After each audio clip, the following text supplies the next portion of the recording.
Okay, and we are back for round 5 of the Eternal Tournament Series Open.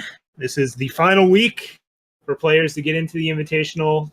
Today is their second to last chance. Tomorrow will be the last chance qualifier. So we're going to duck in here and see this next matchup of some players in the 3-1 bracket. I also want to say last match was actually a matchup of players that were 2-1. I thought it was 3-0, but I was mistaken. So just wanted to correct that. But these players are 3-1, and let's break down this matchup. How about you help me out with this, Mark? I would love to. So we've got we've got DrParkinson on Praxis, and then we have Komodo on Fire Time Justice mid range. So I'm looking through. The Praxis seems to be your typical Praxis mid range list, and I don't. It looks like it. I would say this is a bigger take. No initiates. Oh, sure. Sorry. 4 Talir's favored, 4 Archive Curator, 4 Obelisk. So a bit different, but yeah, I mean, you've got your Hearts of the Vault, Shadowglass. I mean, you've got the pieces. I guess the Mystic Ascendant, yeah. All right. I'll see it. This is I'm being biased because this is the type of Praxis that I typically like to play, but I was categorically false. Anyway. I would say the most standout feature of this deck is that it actually has 5 Archive Curators. It's got 4 main deck and 1 in the side, so that's pretty impressive. I haven't really seen that from a Praxis before. Yeah. No, that's completely fair. Anyway, with Komodo's deck, have we been seeing much of the Fire Time and Justice mid range? Yeah. I mean, 3 faction time mid range soup with harsh rule is certainly things we've been seeing in the ETS. We've seen Combray plus X for a while now. This is almost more Praxis plus X in that Heart of the Vault is triple fire, triple time. This deck also needs a triple justice because of Ikaria, and leans really heavily on Find the Way, Seek Power, Amber Acolyte to help achieve those greedy influence requirements. And once you hit them, you get paid off by just playing all of the best, big, awesome things you. Yeah, so I'm trying to figure out who I like in the matchup a little bit more. It all depends on the style that you think lends itself best here. Generally, the 2 faction consistent fast Praxis can be an advantage here, but again, this Praxis isn't quite. It's a good bit slower, which makes me think the big 3 faction deck is the favorite. Yeah, the one thing I do like for DrParkinson though are those 4 Archive Curators, because I believe that's the only silence effects that we're seeing, at least in the main boards of either deck.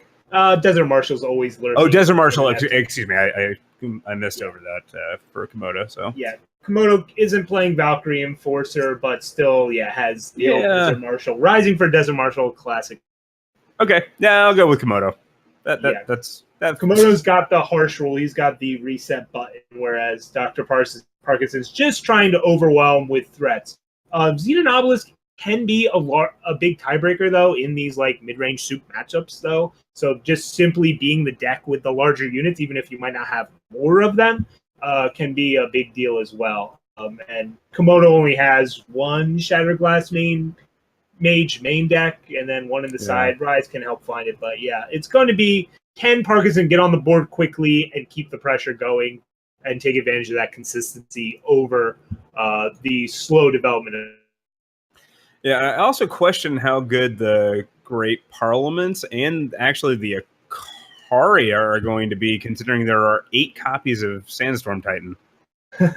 Ikaria sometimes not the best, but if you find yourself in a spot where Harsh Rule has somehow chipped away at most of the board and Ikaria finds a clear path to swing, that Warcry 5 will also be a big deal in terms of getting the biggest unit, right? This is a big deal on both sides. Komodo having access to Vanquish is also a nice card that Parkinson certainly doesn't have anything like that. Yeah, and I mean, like, and again, with that Warcry 5, you are getting some sort of value, but it looks like both players are playing now.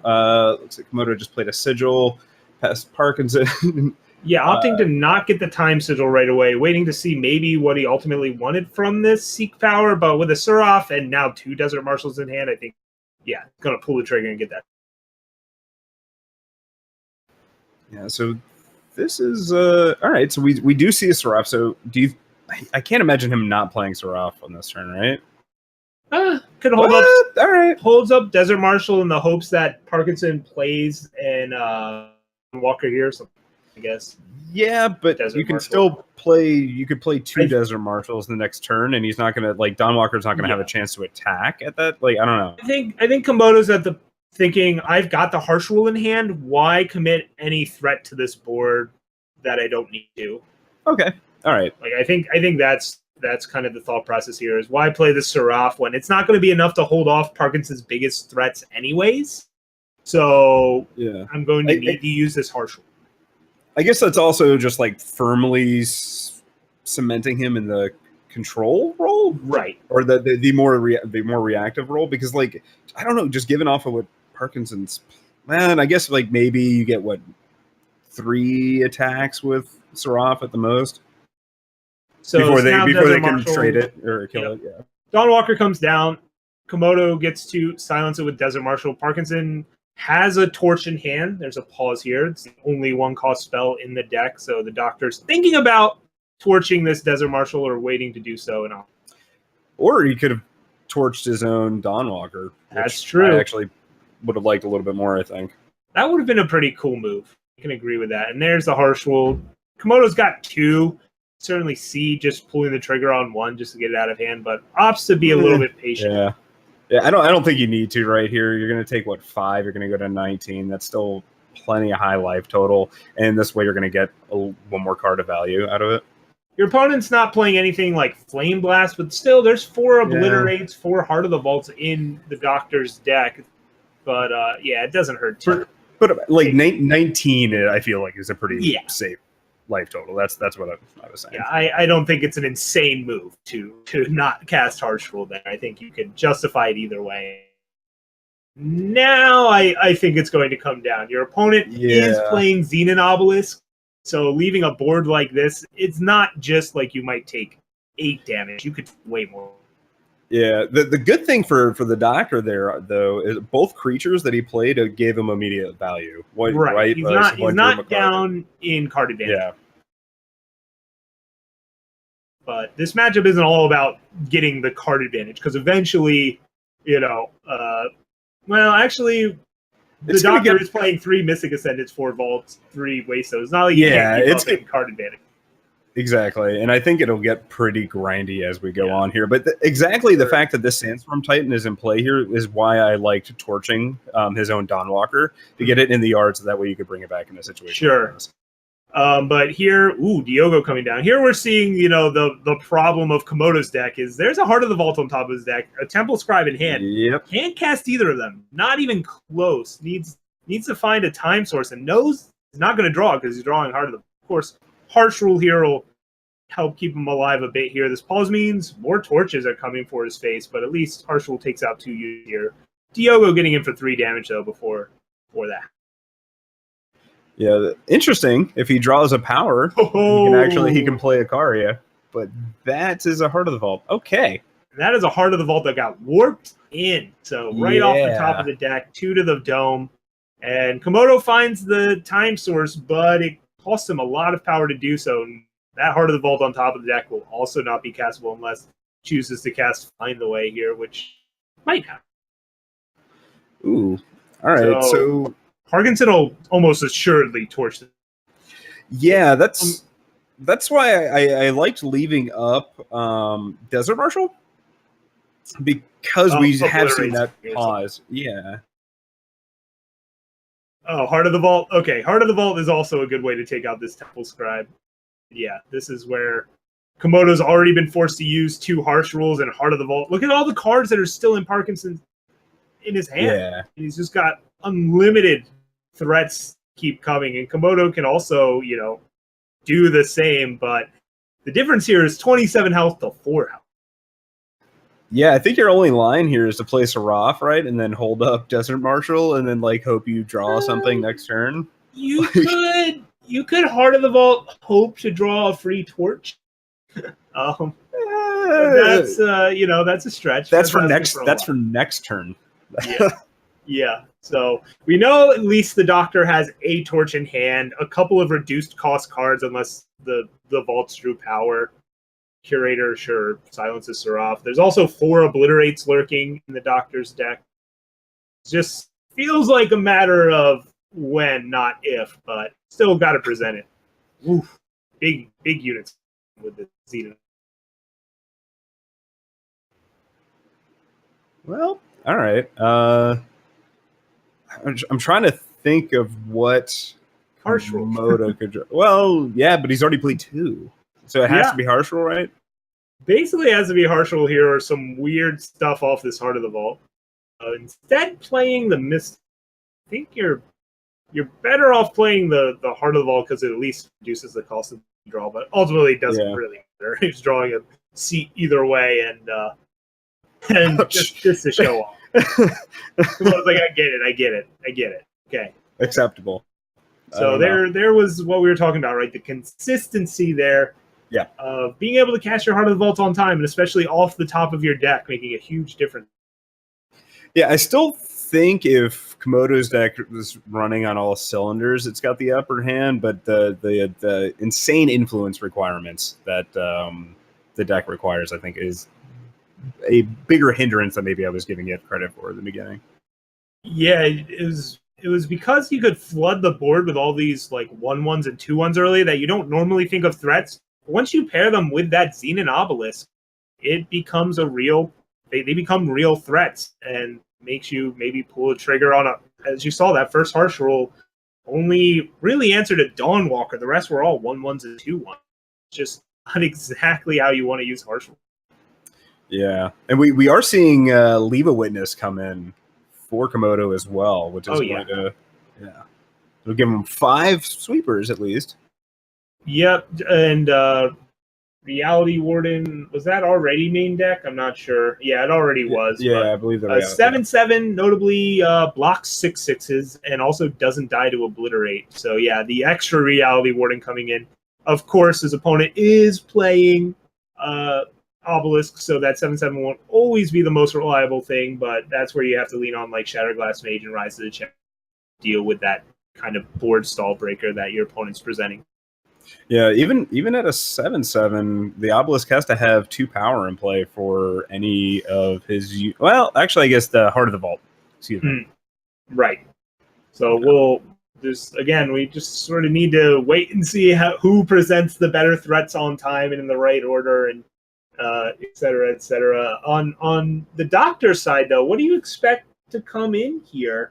Or more importantly, maybe what comes out? Are you going to think he's going to try and more fully realize that he is the beatdown and take out things like Mystic Ascendant for Carnosaur? Is that something maybe?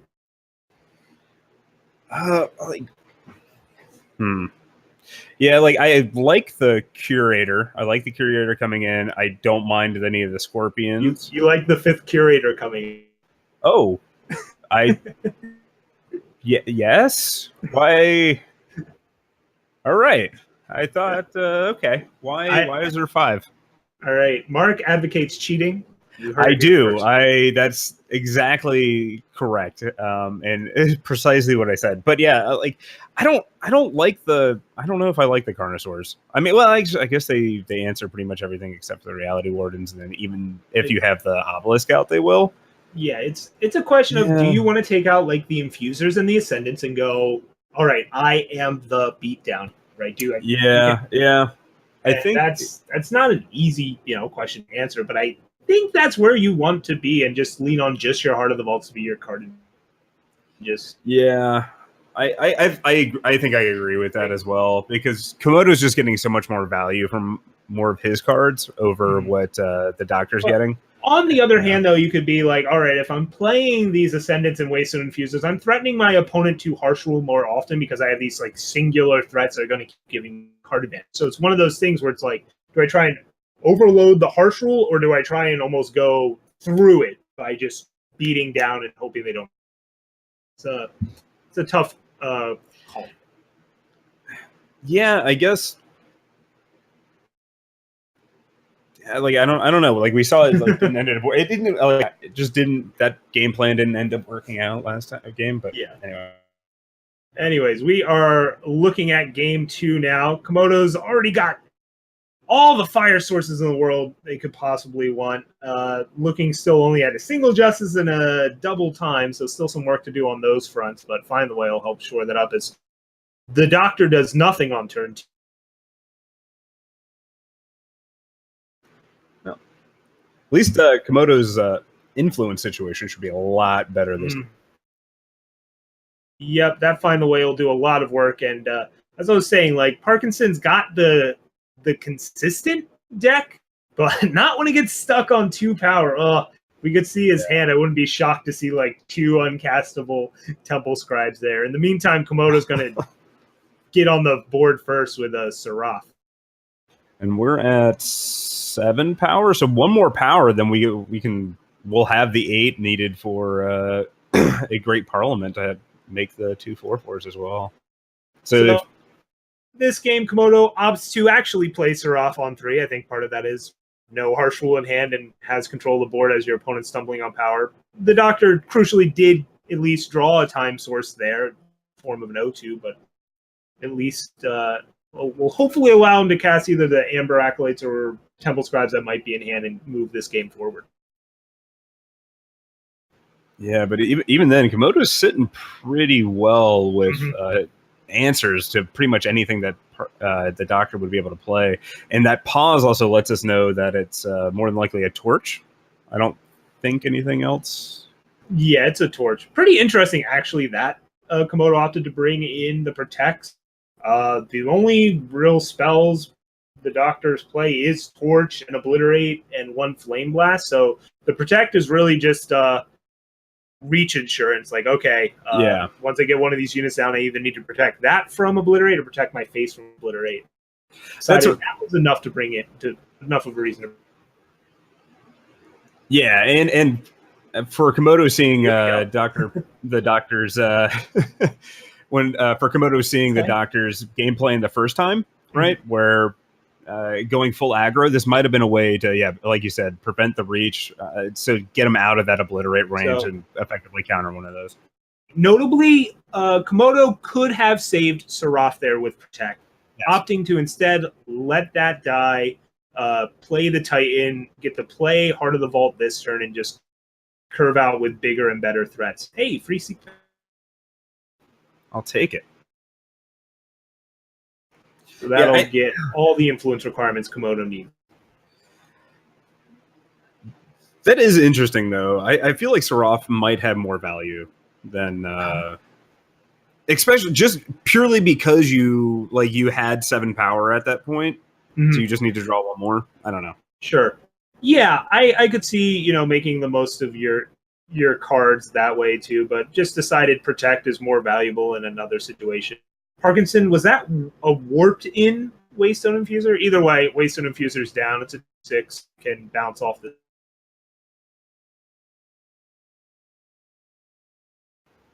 Yeah, this is still. Dr. Parkinson's going to have to do something, though, because this is still quite a bit of a board. And if he keeps blocking the Sandstorm Titan, then that just means that the Heart of the Vault's going to get through. Yeah, Waystone Infuser getting silence means it's going to be a bit more difficult to hit your power. And here comes protecting a 6/6 from this Obliterate. Yeah. I like this swing with the Desert Marshal. Love that. I think you just try to race as fast as you can. Yeah. The question is here: do you play Great Parliament? Oh yeah, your opponent. I guess there's so much trouble getting back on. This is what you do when there's no threat of sweepers or anything else coming out of Dr. Parkinson's deck too. So yeah, this is kind of a role reversal where we thought Komodo would have the clunky hands that don't quite curve out, that have these awkward harsh rules in hand, whatever, and instead Dr. Parkinson got stuck on 2, didn't have the influence to cast what he needed to right away, and Komodo did that. Find the way, doing a lot of work this game to let Komodo just do whatever they wanted, cast whatever he wanted to cast. Like, yeah. All right. So now we're going to be now we're going to game 3. Do you think we're going to see any sideboard changes after that match? I don't know if I mean, there was some info gained there for the doctor. It's like, oh, my opponent brought in protect. I don't think that means you can afford to take out something like obliterate, but looks like there's going to be a little bit of changes here, as Dr. Parkinson is asking to wait up just 1 second.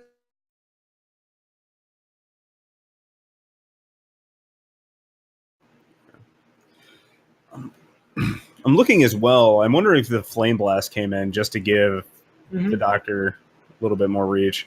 Yeah, I like the Flame Blast in this matchup. It's like this big thing that ends the game, which is what you're looking to do. Again, we didn't see a whole lot of what the doctor brought in. I didn't have a view of his hands. We don't know what was stranded. Was it Music Ascendants? What is it? Predatory Carnosaurs?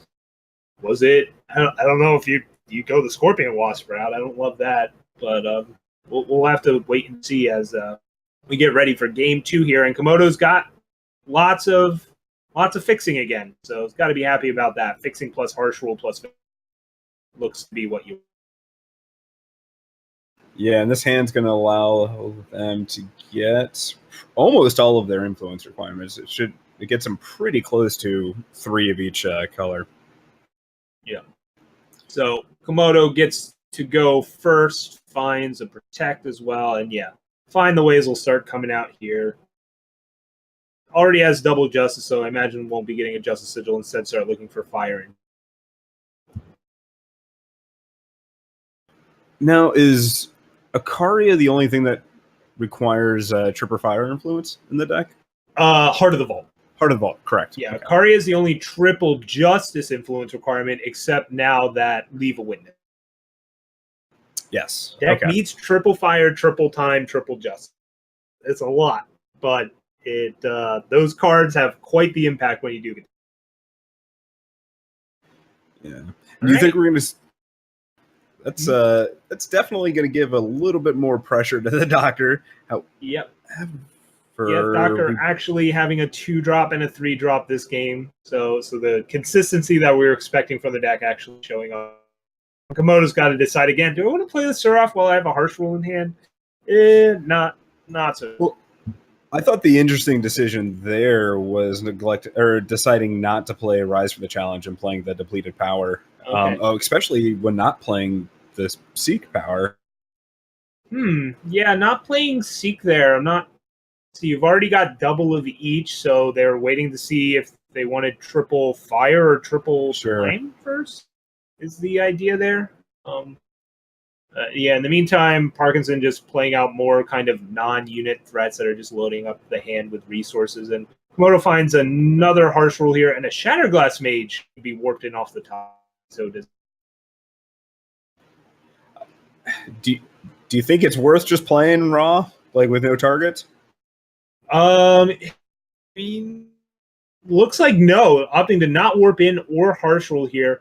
Saving Shatterglass Mage to make sure it hits an obelisk is a thing you could do here. That looks like what Komodo wants to do. It's the 5/3 isn't even that important of a body on the board. It's more to just make it so trips. Yeah, that's kind of what I was thinking. I am surprised we're not seeing the harsh roll though, but maybe it's debate. I guess feel like they can debate it out a little bit more. Yeah. Once this Waystone Infuser comes out, the harsh rule comes down and kills essentially just a Waystone Infuser, but prevents the Dawnwalker from attacking this turn. I would be pretty surprised if the Dawnwalker doesn't come back here. And yeah, the Rhino brings back the Dawnwalker, and the Doctor notably misses a 6 power. Yeah, and it's also short a fire influence right now if he's got any of the Heart of the Vaults in the hand. So Komodo again facing some decisions. Does he vanquish just the 5/5 for now and wait on this harsh rule, or does he, either way? Yeah. If you vanquish, that means you can rise. If you harsh rule, you can do that. It looks like he wants to rise here, maybe for a desert mark. Or Mystic Ascendant. Okay. Just try and your opponent's like stuck on 5, you know they're only going to be playing 1 threat a turn, hope to bury them with this Mystic Ascendant plus protect so that the Mystic Ascendant doesn't die to obliterate. I like that. Yeah, and the way that your hand is shaping up, right? You have the you have the Shatter Mage to get rid of any obelisk that they play. You have the Seraph for your late game. It really behooves him to try to play that value game. Yeah, so Ascendant plus Protect looks really good here, but he's thinking about using the Harsh Rule, maybe holding up Desert Marshal, I guess? No, I think you want to leave the Sigil in hand in order to get value off the Mystic Ascendant. Yeah. So you didn't want to play an 8/6 there with Protect. That's a little surprising, considering nothing on the board could really threaten it. But I guess it's also awkward in that you're playing the Mystic Ascendant while still having the Harsh Rule in the other thought.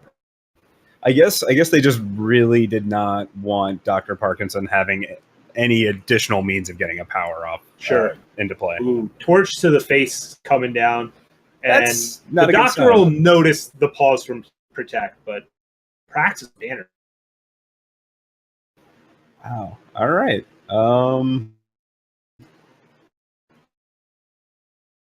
Here we go. Because they have enough to obliterate and torch. Yep. So Protect will protect from the obliterate. No pause there means no torch from the doctor. Oh, wow.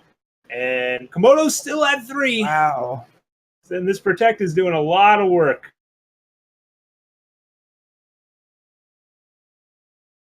I think Komodo can just flood the board with owls and play down a Seraph, or what else you would do here? I kind of like owls and then holding up Desert Marshal. Okay, yeah, that's fine too. It's not like you need these Seraph activations. Yeah. Yeah, opts to go with your probably better line of holding up this Desert Marshal for this annoying Dawnwalker, and we'll see. Yep, there's the torch off the top, ending the game. Yeah. If you got it, flaunt it. But congratulations to DrParkinson there. Yeah, that was basically a match where it seemed like whoever got the first real unit on the board won, right? It's just like, all right, I have control of the board, I have control of the pace of this game. Whoever got to dictate that got to finish it as well. Yeah, no, that's it's very true, because we saw that in game 1 where DrParkinson was able to be a little bit more aggressive, and then game 2, Komodo, they were able to get it in there. Yeah. Makes you wonder, what if Komodo had played that Seraph on turn 3 in game 1? Just saying, just putting it out there. Yeah, no, I mean, I don't think it was a huge mistake, but every little decision has a ripple, right?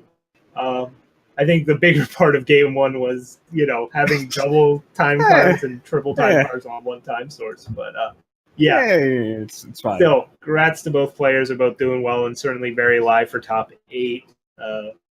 We'll be getting to the next round of action in just a moment. But first, everybody's favorite part of the tournament. I get to plug this lovely, lovely, lovely thing called aReNGeeIternal.com. Oh, baby. You got daily articles there from, Loco Pojo, aReNGee, Neon, Lights Out, Ace, and whoever feels like writing guest articles, really. Ranked tier list, stock deck list, tournament info. There is a new tier list out, by the way. No stock list just yet, but they're working on that, I'm sure. So all of the awesome Eternal info goodness, all in one place, aReNGeeIternal.com. Check it out.